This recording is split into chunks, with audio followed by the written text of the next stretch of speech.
Guru. Eh, saya Muhammad Fahri Rizki, calon guru penggerak dari Kabupaten Bandung. Tugas mengajar saya di SMK Bakti Ilham. Untuk kali ini, alhamdulillah saya mendapat kesempatan untuk mewawancarai Bapak Kepala Sekolah SMK Bakti Ilham. Alhamdulillah di samping saya sudah hadir Bapak Kepala Sekolah SMK Bakti Ilham, Bapak Muhammad Fahmi Haziki, STGR. Terima kasih Pak atas waktunya sudah menyempatkan untuk saya diizinkan mewawancari Bapak. Ya, sama-sama. Langsung saja ya Pak ya.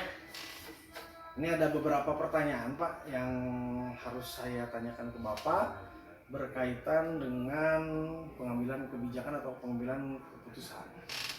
Pertanyaan pertama Pak, berapa lama Bapak menjabat kepala sekolah di SMK Bakti Ilham? Dari saya pertama mengajar honor di SMK itu dari tahun 2008, kemudian jadi diangkat, diberi amanah, di-SK-kan menjadi kepala sekolah itu pada tahun pertama awalnya pada tahun 2016. Berarti sudah Sekarang berarti SK yang kedua ya. Sudah 7 tahun, luar biasa, sangat lama ya Pak ya. Untuk jumlah siswa saat ini Pak di SMK Bakti Ilham berapa Pak total? Totalnya sekarang 418. Lumayan ya, banyak ya Pak ya, sangat banyak itu. Tentunya Tapi dari awal SK saya kepala sekolah itu jumlah siswa 161 160 di bawah 200 ya, sekarang ya, udah 400 lebih. Alhamdulillah 18, alhamdulillah luar biasa ya. Tentunya tenaga pengajar juga mungkin bertambah banyak ya. Sekarang berapa kira-kira total tenaga pengajar? 30-an. Karena pas saya bilang 30-an karena malum di swasta itu kadang ada yang keluar masuk ya. Apalagi kemarin yang ada program P3K, jadi beberapa yang masuk P3K, jadi kemungkinan mereka mengambil P3K dan kita masuk yang 30 ya. Dari satu komunitas banyak siswanya, banyak gurunya, banyak, itu pasti muncul beberapa masalah ya Pak ya, pasti ada masalah atau bisa katakan kasus lah ya. Pada kasus yang Bapak hadapi, bagaimana Bapak cara menyikapinya? Menghadapinya seperti apa Pak? Jika ada kasusnya. Oh, tidak ada kasus, tidak ada permasalahan. Ada permasalahan. Yang pertama itu kita lihat dari hukum positif yang berlaku di negara kita, itu dulu mungkin jadi. Kemudian ada Permendikbud, ada juga surat keputusan atau surat edaran dari kepala dinas provinsi. Kebetulan kan kita SMA, SMK dan SLB itu di bawah otonominya provinsi. Dalam kita di Kabupaten Bandung berarti kita di bawah Dinas Pendidikan Provinsi Jawa Barat. Kemudian nanti di situ ada juga keputusan atau surat edaran dari cabang dinas. Jadi satu provinsi ada beberapa cabang dinas. Kebetulan di Kabupaten Bandung masuknya cabang dinas wilayah 8. Jadi yang pertama ketika ada masalah kita harus dilihat dulu aturan yang berlaku baik di negara, kemudian di Kementerian Pendidikan, di Dinas Provinsi Jawa Barat, di cabang dinas, karena mungkin aturannya ada sedikit berbeda antara cabang dinas yang satu cabang dinas yang lain, tapi tidak jauh sama tujuannya. Itu yang pertama, itu aturan, jadi disebutnya hukum positif dulu, legal. Nah, yang selanjutnya dilihat dari cita-cita dan visi misi yayasan. Kita bikin sekolah dan sosial budaya yang ada di masyarakat lingkungan. Contoh misalkan saya mendapatkan permasalahan ketika ini bukan hanya masalah negatif ya, maksudnya ini penyelesaian masalah kan ya yang di contoh misalkan kita nggak ada di sekolah, kita kok tiba-tiba siswa banyak. Nah kemudian banyak yang bawa motor kan.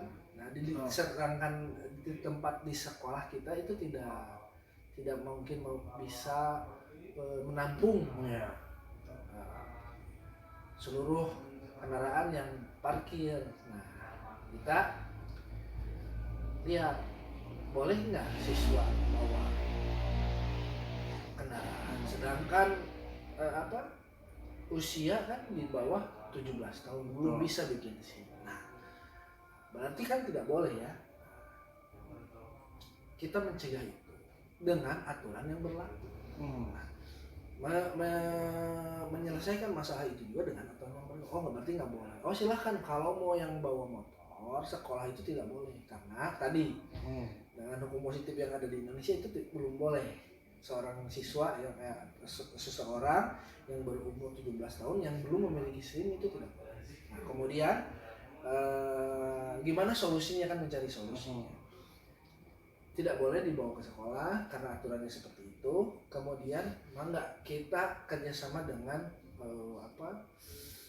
daerah setempat. Dalam hal ini kita rangkul Karang Taruna.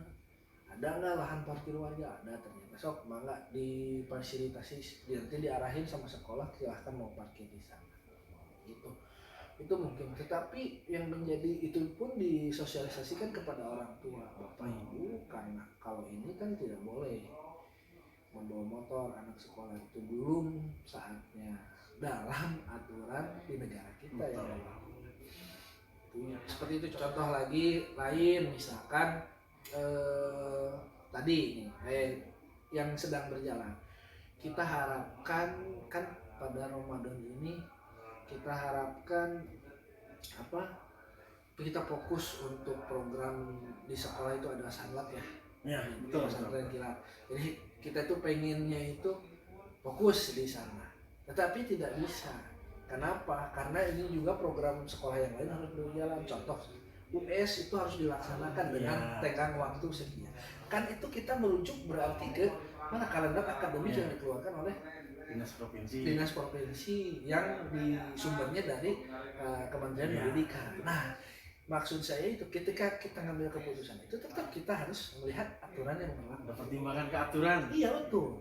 Nah gimana kita cari solusinya? Oh iya, kita sangat berjalan seminggu sana, kemudian minggu kedua dilaksanakan US. Nah yang kelas 10-11-nya silahkan di rumah Anda mengikuti kuliah kultum ya, sudah sholat subuh mungkin di masjid-masjidnya aja, nanti ditulis intisari materi, kemudian nanti ditandatangan oleh yang penceramah. Kalau ada cap masjid dicap. Gitulah. Jadi kita cari solusi dengan lihat aturannya. Kita kan pengennya fokus aja, nanti aja US misalkan setelah Lebaran. Tetapi kan aturannya tidak bisa seperti itu. Betul. Nah itulah yang dikatakan cara menyelesaikan masalah itu kita lihat dari aturan yang berlaku. Tadinya saya mau nanya soal ada nggak prosedur tersendiri, tapi sudah dijelaskan tadi ya prosedurnya dari mulai aturan, kemudian budaya, ya, dan lain-lain sudah disebutkan. Pertanyaan selanjutnya Pak, menurut Bapak ada nggak atau ada sesuatu nggak yang menjadi tantangan pada saat Bapak pengalaman mengambil keputusan atau mengambil kebijakan? Ada nggak tantangan selama ini? Selama 7 tahun kan lumayan. Tantangannya ketika stakeholder, pemangku kepentingan di sini mungkin ada yayasan, ada sekolah, ada masyarakat sekitar, ada orang tua siswa, kemudian ada siswanya, ada gurunya yang keinginannya tidak selaras. Mungkin ada 1-2, karena kita setiap mengambil kebijakan atau keputusan itu kita dipastikan kita tidak bisa membahagiakan seluruh entitas, maksudnya dari komunitas ya, dari kelompok orang tua, dari kelompok siswa, dari kelompok, dipastikan kita tidak akan 100%, pasti ada satu yang tidak puas. Tetapi kembali lagi, kalau dulu itu saya pelajarannya pendidikan moral Pancasila, bahwa kepentingan umum itu harus didahulukan daripada kepentingan pribadi. Ya dalam artian tadi yang mayoritas itu demi kepentingan yang lebih banyak itu gak apa-apa, tidak memuaskan satu orang dua orang. Itu menurut pandangan saya yang lebih ya maslahat lah, Ya. menjauhi madarat. Dan yang penting itu karena saya pernah dengar dari Ustadz itu, yang penting itu sebenarnya itu ya kita menghindari madarat daripada kita mengambil maslahat tapi terjadi madarat yang kecil. Jadi kita lebih baik menghindari itu. Baik Pak, pertanyaan selanjutnya, apakah ada target Pak? Misalkan nih ada Bapak ada permasalahan atau ini harus diambil nih, kebijakan ini harus ditentukan, harus dibuat gitu. Nah, ada nggak target untuk ini harus selesainya hari ini nanti minggu depan lah targetnya selesai. Ada nggak target seperti itu Pak? Ada. Target itu dalam implementasi di dalam pengambilan skala prioritas itu, contoh yang real itu di program misalkan kita mau contoh, kita mau pengadaan CCTV di seluruh kelas. Manfaatnya apa? Kita bisa memantau lebih secara real time untuk siswa dan guru itu dalam proses KBM.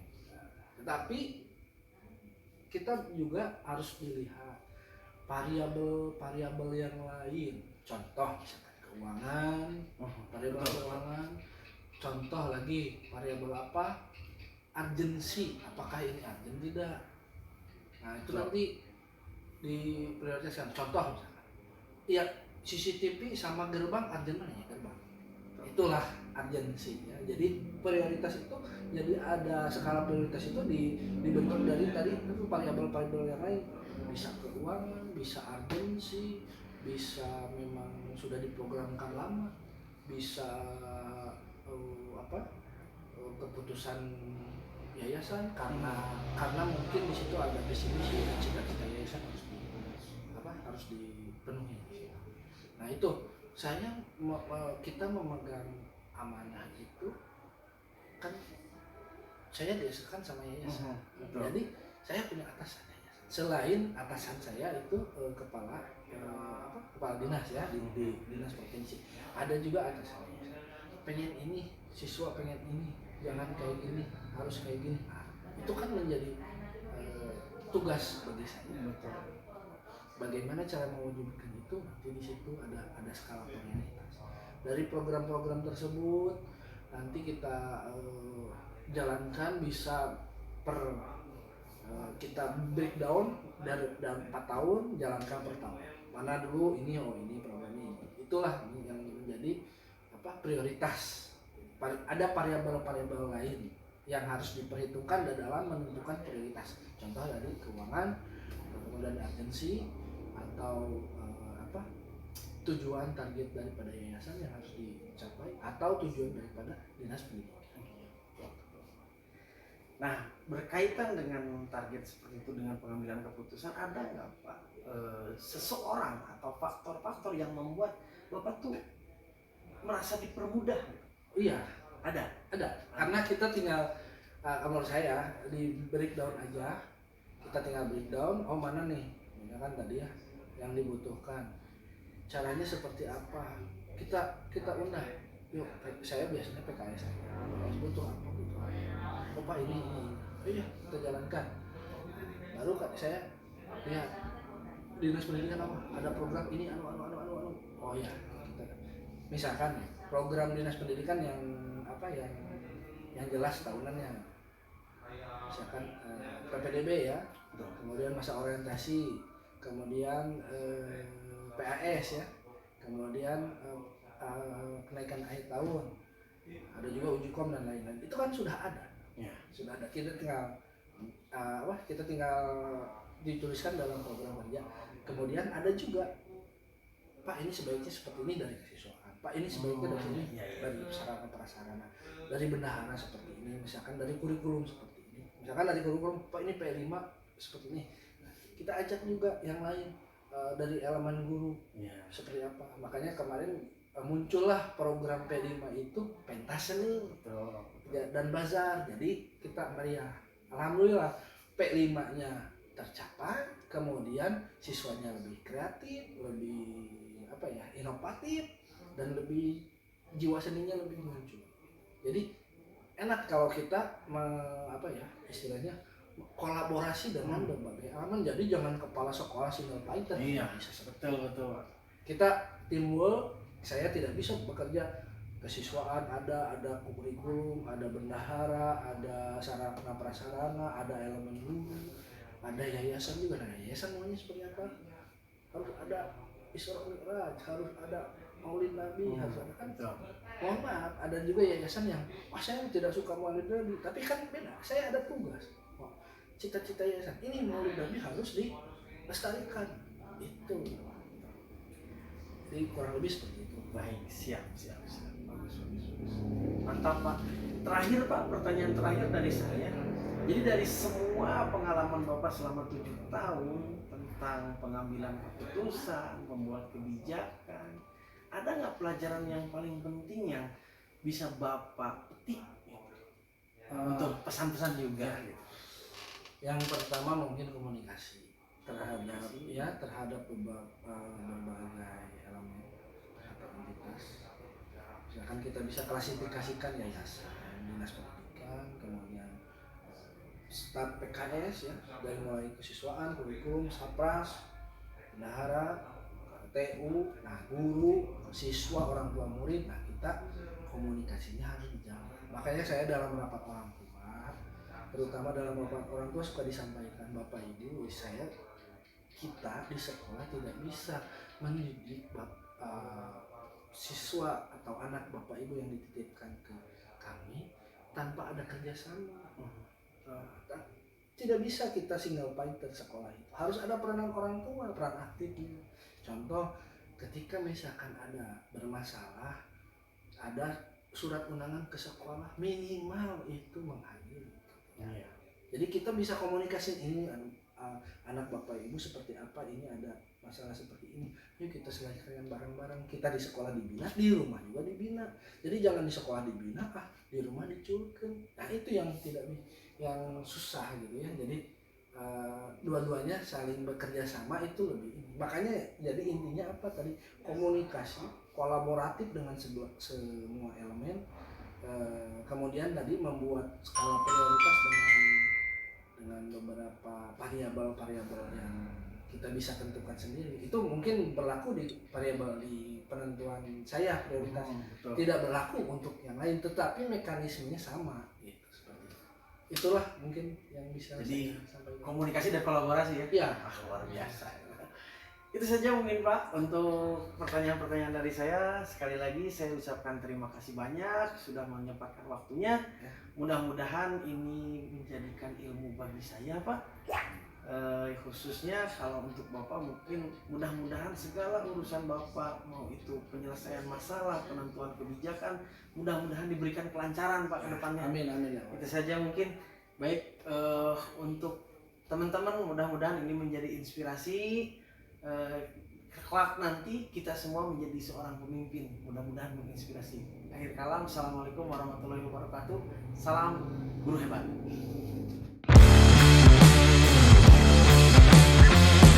Assalamualaikum warahmatullahi wabarakatuh. Saya Muhammad Fahri Rizki dari SMK Bakti Ilham, calon guru penggerak angkatan 7 Kabupaten Bandung. Di sini saya akan mewawancarai kepala sekolah. Di samping saya alhamdulillah sudah hadir Bapak Aldian Lutfi S. Hud, yaitu kepala SMK Ma'arif Cicalengka.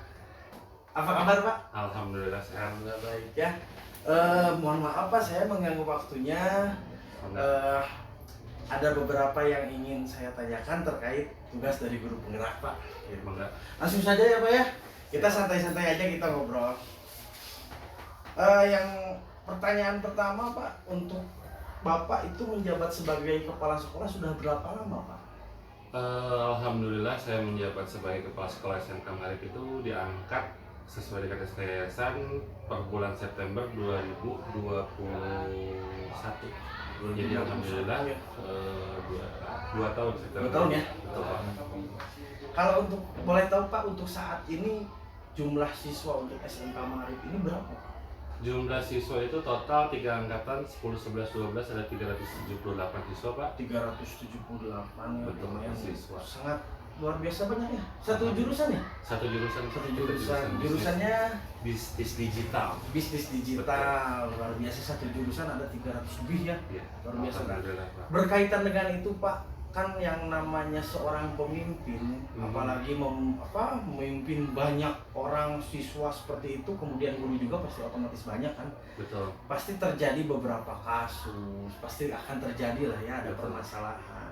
Kemudian ada yang mewajibkan atau mengharuskan Bapak sebagai pemimpin itu mengambil sebuah keputusan atau jadi untuk pertanyaannya Pak,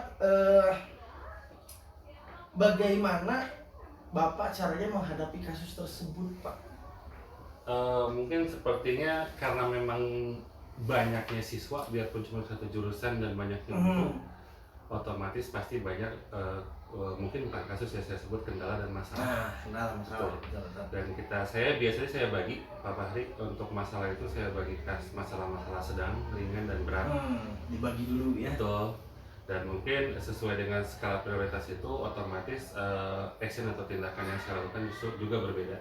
Mungkin untuk kasus ringan saya cukup diskusi dengan para PKS, kalau mereka masih menghandle saya cukup terima laporan aja. Untuk kasus sedang biasanya saya agak mendalami, dalam artian saya agak terjun langsung juga mungkin masalahnya di mana, dan saya langsung menghadirkan personal yang memang bermasalah. Mungkin kalau satu siswa dan satu wali kelas biasanya begitu.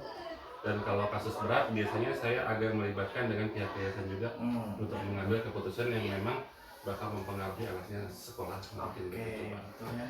Jadi itu termasuk juga bisa disebut prosedur mungkin ya? Kurang lebih begitu sih Pak. Iya, bisa masuk prosedur. Yang selanjutnya Pak, menurut Bapak hal yang menjadi tantangan selama menjabat nih Pak, berkaitan dengan pengambilan keputusan atau membuat kebijakan itu tantangannya apa sih Pak? Tantangan terbesar sih justru karena sekolah itu outputnya kan menghasilkan lulusan-lulusan yang memang siap kerja dari SMK. Nah, tantangan terbesar itu kita menciptakan pribadi yang minimal lebih baik sebelum mereka masuk ke situ, itu sih Pak. Di luar segala masalah, segala apa, minimal mereka bisa lebih disiplin dan lebih siap menghadapi dunia di luar nanti. Ya karena memang siap kerja ya SMK itu. Kurang lebih seperti itu. Baik. Pertanyaan selanjutnya Pak. Oke. Pada saat pengambilan keputusan ataupun itu penentuan kebijakan, ada nggak Pak target gitu ya? Seperti Bapak itu ini harus saat ini nih diambil keputusannya, atau ini nanti aja lah.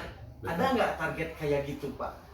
Kalau dibilang target sih nggak ada Bapak ya, cuman karena personal saya tidak suka menunda masalah, jadi saya pengen secepatnya sih sesuatu Diselesaikan secepatnya itu ya. Kalau memang masalahnya lumayan berat dan harus berkoordinasi dengan pihak luar sekolah, mungkin ya saya pasti langsung mendelegasikan PKS ataupun guru yang bersangkutan. Kalaupun masalahnya internal, biasanya langsung diselesaikan, kalau mungkin kan hari itu juga.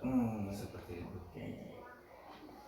Untuk selanjutnya Pak, adakah seseorang atau faktor-faktor yang lain yang membantu Bapak mengambil keputusan atau bisa mempermudah Bapak lah, seseorang atau faktor-faktor? Kalau seseorang sih mungkin nggak ada ya Pak. Kalau untuk faktor pasti ada Pak.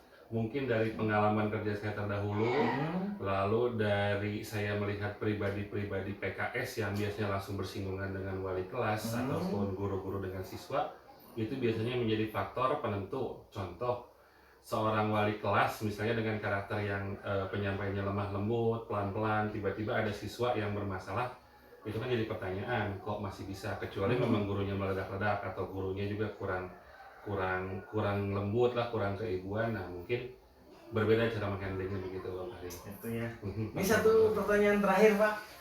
Jadi dari kan Bapak sudah merasakan lah pahit manisnya di sekolah sebagai pimpinan menentukan sebuah kebijakan seperti apa yang memang luar biasa ya Pak. Pasti banyak pertimbangan lah seorang pemimpin itu, apalagi banyak warganya atau banyak masyarakat. apa sih Pak pelajaran yang bisa Bapak ambil itu yang dirasakan sama Bapak ketika jadi seorang pemimpin di sekolah? Apa Pak kira-kira? Mungkin ini dibagi dua ya Bapak ya. Yang pertama untuk personal saya, mungkin ini juga salah satu apa ya, pendewasaan karakter buat saya pribadi, dalam artian kita mengambil keputusan itu enggak semata-mata karena kebijakan untuk menjalankan sekolah. Kita harus memperhatikan lumayan banyak faktor juga ya, kayak faktor dari perkembangan anaknya nanti gimana, terus perkembangan dari orang tuanya juga, tanggung jawab saya kepada orang tua, dan yang terakhir mungkin yang paling besar itu tanggung jawab saya kepada masyarakat. Jadi hikmah atau pelajaran yang saya ambil selama ini, ya memang suatu keputusan itu harus diambil benar-benar secara matang dan memperhatikan banyak faktor itu supaya mudah-mudahan tidak ada yang dirugikan, seperti itu. Benar, kembali lagi ke pertimbangan ya Pak, banyak pertimbangan betul. Itu saja mungkin Pak Kepala untuk Siap. hari ini. Terima kasih atas waktunya, mudah-mudahan ini menjadi ilmu bagi saya juga. Amin. Dari program Guru Penggerak juga ini mudah-mudahan bisa menjadi inspirasi buat rekan-rekan semua, karena memang ini adalah salah satu tugas Betul. untuk Guru Penggerak, mewawancarai kepala sekolah gitu. Baik. Mudah-mudahan Pak Aldi juga dilancarkan segala urusannya. Amin. Mudah-mudahan pada saat pengambilan kebijakan atau pengambilan keputusan, mudah-mudahan dikasih yang terbaik. Pasti. Gitu ya. Terima kasih Pak waktunya. Terima kasih buat semua. Assalamualaikum warahmatullahi wabarakatuh. Salam guru hebat. Baik, assalamualaikum warahmatullahi wabarakatuh. Saya Muhammad Fahri Rizki dari SMK Bakti Ilham. Saya adalah calon guru penggerak angkatan 7 Kabupaten Bandung. Hari ini alhamdulillah saya sudah diberikan kesempatan untuk mewawancarai Bapak Kepala Sekolah. Alhamdulillah sudah hadir di samping saya Bapak Kepala Sekolah SMP Ma'arif Cicalengka, Pak Angga Sofian Pranata, MPD, MM. Terima kasih Pak atas waktunya, sudah menyediakan, mempersilahkan saya, memperbolehkan untuk mewawancarai Bapak gitu. Jadi kita akan ngobrol-ngobrol yang santai-santai Pak. Gimana Pak kabarnya? Baik, Pak? Alhamdulillah baik. Alhamdulillah ya. Kalau boleh tahu Pak, untuk Bapak itu di sini di SMP Ma'arif sudah menjabat berapa lama Pak? Saya di sini menjabat kurang lebih itu 2 tahun. 2 tahun ya? 2 tahun. Nah, lumayan lama ya Pak ya. Jadi sudah setidaknya pernah membuat kebijakan atau menentukan keputusan ya? Iya, setidaknya pasti, itu. ya. Kalau boleh tahu Pak, jumlah siswa untuk saat ini berapa? Untuk di SMP Ma'arif ini jumlah siswa saat ini di 960 siswa. Wah, 960 siswa total ya? Ya, Hampir mencapai 3.000. 1000 ya? Iya, 1000 alhamdulillah, siswa. ya. Alhamdulillah.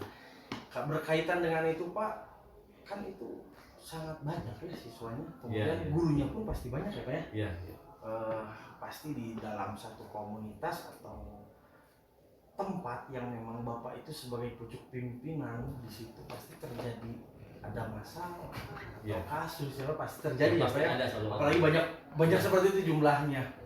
Nah ini mungkin pertanyaan-pertanyaannya berkaitan dengan pengambilan keputusan atau pembuatan kebijakan yang Bapak buat di sekolah berdasarkan ya mungkin bisa pertimbangan Bapak sendiri. Ya. Nanti kita langsung saja ya Pak ya ngobrol-ngobrolnya. Ada beberapa pertanyaan. Kalau Bapak ada sebuah masalah atau kasus di sekolah, bagaimana Bapak cara menghadapinya? Jadi mungkin begini ya, yang namanya sekolah itu dengan jumlah hampir 1000 itu masalah pasti ada. Oh, Dan selalu ada. selalu ada. Apalagi berhubungan dengan yang namanya siswa dalam usia yang peralihan dari SD ke SMP. Ada juga dengan yang berhubungan dengan guru, yang jumlah guru saat ini kurang lebih 48 orang. Masalah itu selalu ada. Jadi mungkin apabila yang berhubungan dengan siswa untuk masalah-masalah yang kredit, jadi kita melihat dulu masalah seperti apa. Apabila masalahnya itu misalkan harus segera ditindak, kita tindak. Apabila masalah itu berupa masalah berat, tapi kita harus banyak pertimbangan, kita pertimbangkan dulu, terutama saya di sini di SMP swasta, apabila untuk keputusan itu saya tidak bisa langsung diambil oleh saya bisa langsung konsultasikan dengan pihak yayasan tentunya. iya. Jadi setelah kita dengan yayasan konsultasikan seperti apa hasilnya, baru kita ambil keputusan. Oh, itu ya, ada tahapannya, Iya, ada iya. tahapannya. Ada nggak Pak prosedur yang tadi Bapak boleh nggak jabarkan gitu? Iya, Setiap iya. pengambilan keputusan ada koordinasi dengan yayasan. Iya, iya. Itu prosedurnya seperti apa sih? Jadi mungkin begini. Jadi mungkin kita melihat dulu ya masalahnya seperti apa. Apakah masalah itu ada tertera dalam peraturan yang kita tentukan di sekolah, atau masalah-masalah yang di luar lingkungan sekolah, misalkan dengan lingkungan sekitar. Jadi kita juga akhirnya apabila masalah tersebut berat, kembali juga ke yayasan. Jadi begini. Jadi maksudnya kembali ke yayasan itu seperti ini. Jadi kita bicara dengan yayasan seperti apa baiknya. Jadi nggak bisa kita langsung sendiri ya, gitu. tidak bisa karena di sini kan swasta apa ya, yayasan seperti itu. Jadi ada seperti orang tua lah ya. Iya, Kalau untuk kita gitu ya. konsultasi apa ya. Untuk konsultasi. Selama Bapak menjabat kemudian mengambil keputusan atau membuat kebijakan, ada nggak Pak tantangan yang Bapak rasakan selama ini? Ada apa? Ada. Ada ya. Ada. Jadi akhirnya seperti ini. Untuk keputusan itu yang kita tentukan selalu ada benturan dengan, terutama dengan masalah hati nurani. Nah, betul. Jadi tidak bisa seorang pemimpin itu apabila keputusan mungkin menurut itu peribahasa itu saklek. Saklek jadi misalkan harus begitu, tidak bisa. Jadi fleksibel apabila ya begitulah, tidak bisa selalu dengan hasil yang kita inginkan meskipun hasil itu baik. Ya. Akhirnya ke hati nurani. Jadi nggak bisa gimana kita? Tidak bisa. Nggak bisa ya. Tidak bisa. Itu yang paling menjadi tantangan tuh berbenturan dengan hati nurani. Iya seperti itu. Luar biasa. Pertanyaan selanjutnya Pak. Iya. Untuk di sini Pak, Bapak sebagai pimpinan itu jika ada misalkan pengambilan keputusan atau pengambilan kebijakan atau menciptakan kebijakan itu ada nggak Pak? Misalkan target dalam 1 bulan, Iya. ada kasus ini, ada kasus, atau saya harus membuat kebijakan ini segera misalkan. Kemudian Bapak rencanakan bahwa ini harus selesai ini Iya, selesai. terjadwal. Nah, terjadwal seperti itu atau gimana Pak? Ada dua ya. Jadi di kita itu di sini itu di SMP Marit itu ada yang harus segera diselesaikan dan ada juga yang memerlukan waktu. Jadi tidak bisa langsung kita selesaikan. Bisa. Jadi ada juga tapi yang harus segera diselesaikan. Misalnya ada masalah itu ketika kira-kira masalah itu sangat fatal, ya kita harus segera diselesaikan. Baik. Selanjutnya Pak, ada nggak seseorang atau faktor-faktor yang bisa membantu mempermudah gitu Bapak pada saat pengambilan keputusan atau membuat kebijakan, jadi mempermudah antara seseorang tersebut, atau ada nggak faktor yang bisa mempermudah itu? Mungkin begini ya, untuk faktor untuk mempengaruhi keputusan yang khususnya dari saya. Kalau keputusan yang bersifat yang harus segera dilaksanakan, saya langsung sendiri.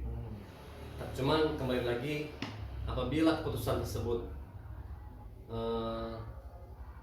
yang ketika hasil akhirnya itu tidak bisa dengan secara harus begitu, tidak yang ada berarti gini, Ada dilema ya. dilema. Jadi kalau yang bila akhirnya begini, yang harus dengan hati meskipun itu tidak sesuai, ya pertama mungkin saya konsulkan sama tadinya dengan yayasan. Kemudian yang kedua itu saya kadang-kadang saya malah bukan kadang-kadang, sering juga saya bicara dengan istri.